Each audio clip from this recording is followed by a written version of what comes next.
Last week, the U.S. Postal Service released its annual fiscal report. There were results that, quite honestly, could only come from a government-supported organization. First, there was some good news. The USPS increased its revenues by more than $1 billion over last year. This stemmed from a 10% jump in revenues from shipping packages, meaning my father-in-law's conflicted views on Amazon will continue.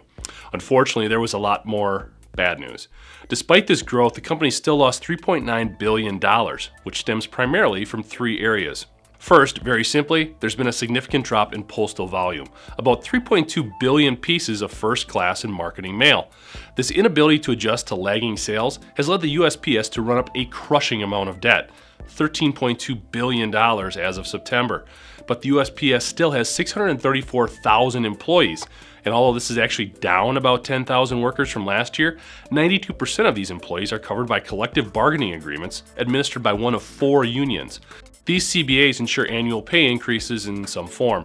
This leads to the USPS seeing an increase of $896 million in worker compensation, and it's still on the hook for pensions and healthcare benefits for 495,000 retirees. This retiree coverage translates to more than $4.4 billion in annual operating costs. So basically, you've got a business that's spending more on its workers and retirees than its products and service generate in actual work. What's confusing is that while packages are a growing part of the business, it's also the most costly portion of it, meaning the profit margin is less than other areas that have traditionally supported the USPS. But packages are not a service being targeted for significant price increases. The USPS is, however, raising prices on stamps and other mailing services that hope to bring in an additional $1.7 billion in revenue next year. However, the larger impact of this report is that it's adding momentum to calls for privatizing the USPS.